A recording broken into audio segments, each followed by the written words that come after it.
Well, hello there. Who are you? You click on my thumbnail, you smile, embarrassed, but not embarrassed enough to pass up the chance to listen to this review of a scandalous but enthralling novel. And you make sure to leave a thumbs up before you go because you're a good viewer, appreciative, and you subscribe because that's just the kind of person you are. Where did you come from? Hey guys, it's Madison, and today I'm reviewing... You. No, stop! Stop slipping into creepy Stalker Joe mode! Anyways, hey guys, it's Madison. Today I'm reviewing You by Caroline Kepnes, the novel that inspired the hit show by the same name.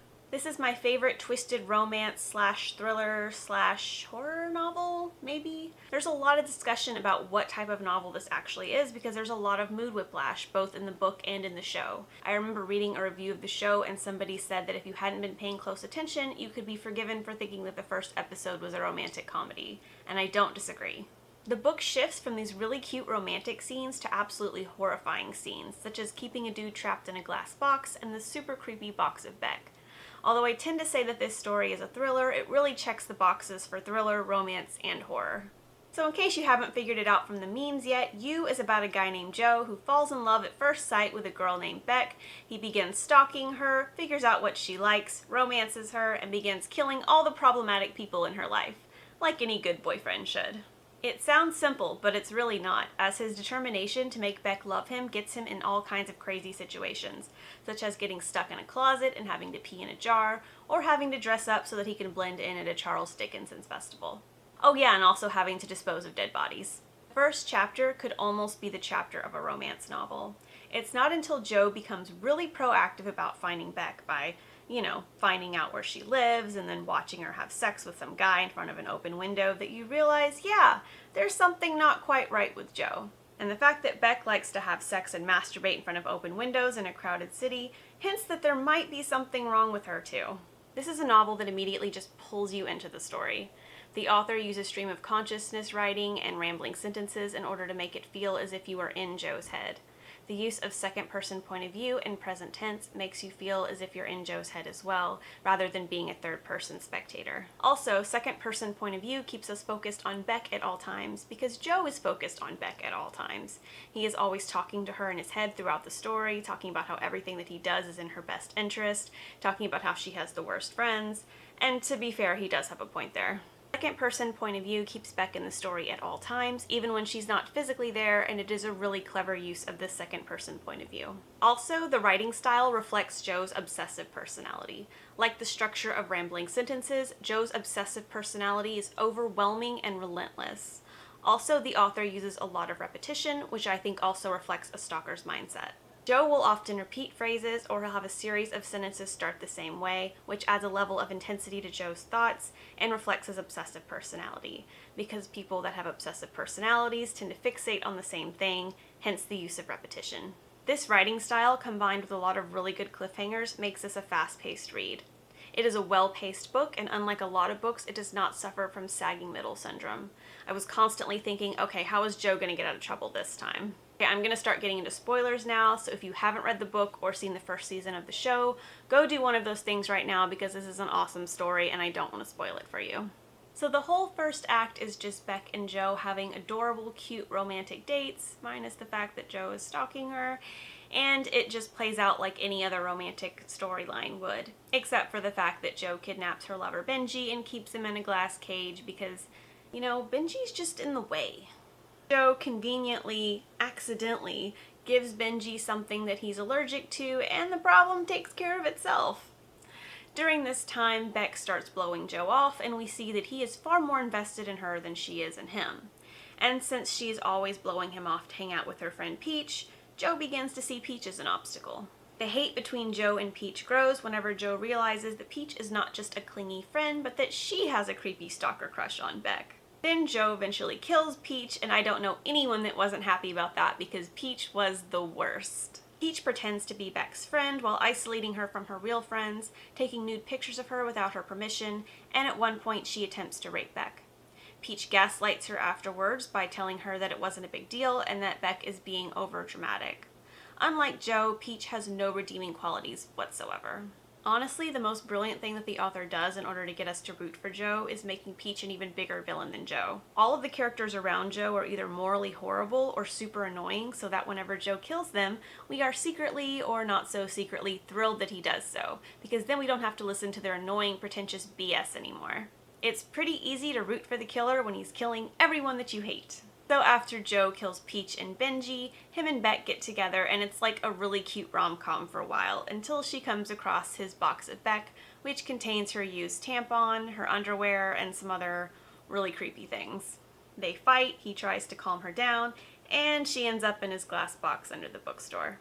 Things go from bad to worse for Beck whenever Joe begins snooping through her computer and finds out that she's been cheating on him with her therapist. Joe decides that they'll do couples counseling in the form of a book club, starting with Da Vinci Code because that's one of the books they talked about when they first met. She convinces him that she forgives him and they have sex, and then she tries to escape, and eventually Joe ends up killing her after she tells him that she will never love him.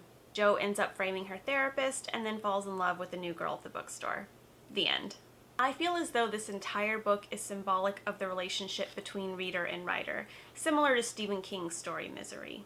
Joe is not a writer, he is strictly a reader, strictly a consumer of literature, and Beck is a writer, or at least a pseudo-writer. She pretends to be one. She eventually confesses that all of her writings are basically just pulled straight out of her diary and she just changes the name, so whether or not that actually makes her a writer or not is up for debate. But the point is that Joe puts her up on a pedestal and admires her the same way that he admires his favorite books and authors. Joe literally calls Beck a book when he says, "You are Charlotte's Web" in the first chapter. He stores her in a vault where he stores valuable books, as if she is a valuable book. It isn't until she forfeits her identity as a writer that Joe finally gives up and kills her. And he kills her by shoving pages of Da Vinci Code in her mouth until she suffocates. Obviously, on a literal level, Joe killed Beck because she broke his heart by not wanting to be with him anymore. But I think on a symbolic level, this story is about consumers of literature being disappointed by writers that no longer write to serve them.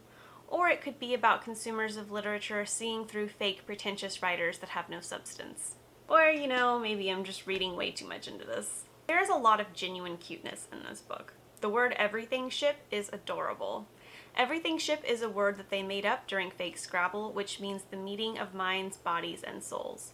And then Joe bakes a cake and puts that word and the definition of it on the cake, which is the most adorable thing that I've ever read.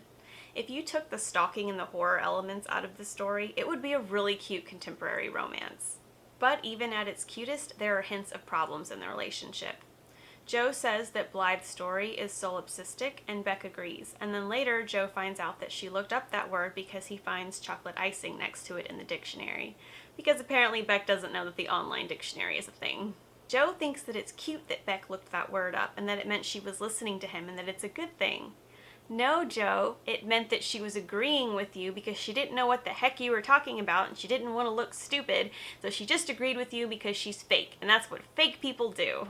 But Joe can't see red flags, which is another part of this story that I really like. He is an unreliable narrator and he has so many blind spots where Beck is concerned. We repeatedly see through Beck's words and actions that she is not that into Joe throughout most of the novel, or that she still has serious relationship issues even whenever Joe thinks that everything is going great. It adds a lot of tension to the story because although Joe doesn't see the inevitable outcome of the story, every time Beck drops a hint that she's going to end up leaving Joe or disappointing him in some way, it adds a lot of tension because we know that that's only going to make Joe more desperate to keep her. This book makes us dislike Beck for a lot of reasons. First of all, this girl is a hot mess, which might work in a romantic comedy because the hot mess always ends up getting swept off her feet by the charming guy, but from the perspective of the guy doing the sweeping, man is she annoying. From losing her phone to falling down on the train tracks, this girl is a cliché damsel in distress. She's also pretty dumb, like when it took her forever just to take Joe's hand to help her off the train tracks. Which begs the question, is Beck a hot mess on purpose because she likes being saved, or is she just really stupid? Maybe it's both. Also, Beck is just a bad person. She's incredibly self-absorbed throughout the entire novel, and just whenever she starts being a little bit less annoying because Peach and Benji are no longer influencing her, she sleeps with a married man because she likes the idea of messing up his family. What a gal. Beck is addicted to attention and drama because of her daddy issues. She doesn't even really seem to care about writing, she just wants the attention that gets her. That's why at the end of the book, whenever she's breaking up with Joe, she says that she doesn't want to be a writer anymore, she wants to go to LA and become an actress, because she is just craving attention in any way she can get it, and writing just isn't doing it for her anymore. And this is why Beck was interested in Joe to begin with. She really doesn't know anything about him except for the superficial things, but for a while at least, she acted like he was the greatest thing ever because he met her need for attention. But that's also why she got bored with him, because all he ever was the guy who did stuff for her, who assembled her bed and took her on carriage rides in the city. And then once that initial excitement died down, she sought attention elsewhere because there was never anything of real substance between them. This is also why her and Joe were a good match for a while, because only an obsessed stalker could meet her desperate need for attention, at least until that need got so great that not any one person could satisfy it. Beck does not deserve what happened to her. Victims do not have to be perfect victims in order to deserve being treated with decency, but in fiction it does make a difference in how we feel about her death. The reader is manipulated into not caring about her death as much as we would be if she wasn't trying to break up a family for her own amusement, and if she didn't have all of the other really toxic traits that I've talked about. Obviously, I don't condone Joe's actions, but it is important to note how the book uses Beck's awful personality in order to make us sympathize with Joe despite his horrible actions. This is all by design. If you like this video, please give it a thumbs up and subscribe. Soon I'll be posting a video on the new book in the series, You Love Me, which I can already tell refers to a love triangle, because Joe has a new love interest in this book named Mary Kay, and we all know that Love Quinn didn't just disappear, so I'm pretty sure that You refers to Mary Kay, Love refers to Love Quinn, and Me refers to Joe. And if that is not what that means, I am going to be a sad girl for overthinking this. And I'll be posting a video that is just about Joe Goldberg soon, so be sure to subscribe so you don't miss it. Thanks so much for watching. I'll see you later. Leo, what is this thing I just found in your dog bed? There's Kleenex and a used sanitary napkin. Talk? A used Q-tip. This is my underwear. We're gonna have a talk. If I could have a box of Madison, I would. I would. Oh, I would stuff it full of underwear and socks and used Q-tips. 'Cause I love all those things. Yes, you would, baby. Yes, you would. Yes, you would, 'cause you're a creeper. You're a creeper. Leo, what do you have to say for yourself? I'm a creeper.